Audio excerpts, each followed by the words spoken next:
s'ha parlat així del pla SOM, que si algú no ho sap va ser un pla de la Diputació que va ajudar a pagar la famosa repavimentació de quasi tot el poble abans de les eleccions.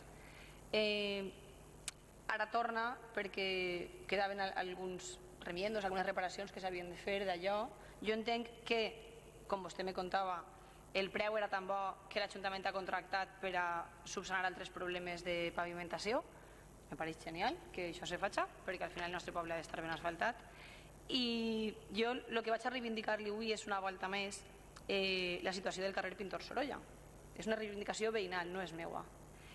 Fa quasi 2 anys, crec, que estan sense voreres, cada dia més malament del carrer, entra humitat a les vivendes.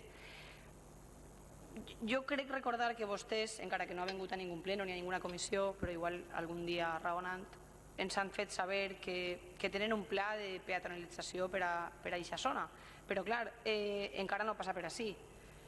Ja fa 2 anys. Són 2 anys que aquestes famílies, aquesta gent que viu en aquesta barriada, en aquest carrer sobretot, estan esperant una solució. La meva pregunta és, ja que vostès han contractat a tan bon preu en la mateixa empresa que va fer el SOM, per què no s'ha tirat ahir encara que siga una solució temporal i ja quan vingui la peatonalització ja se farà, però són 2 anys que aquestes famílies estan esperant. Quants anys més van haver d'esperar? Aquesta és la pregunta que jo li faig, tenint tan bon preu per a repavimentar. Aquesta és una de les preguntes. L'altra pregunta, no sé si serà pregunta prec, al final crec que serà un prec, perquè ens trobem una miqueta desinformats.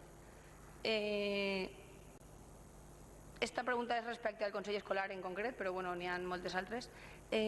Fa 2 dies vam tindre una comissió que engloba aquesta àrea, en concret l'àrea d'educació, i ahir mai informen vostès de lo que passa en els consells escolars, nosaltres no tenim accés, ja ho saben.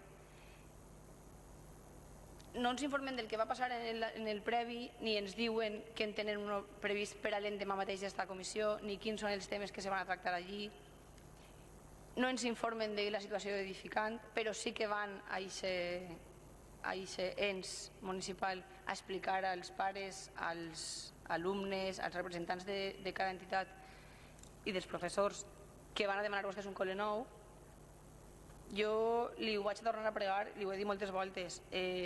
Crec que la corporació municipal té l'obligació i el dret d'estar informat de tot el que ocorre en els ens municipals i supramunicipals. El meu prec és, una volta més, que ens informen vostès de lo que passa en aquests ens, per favor.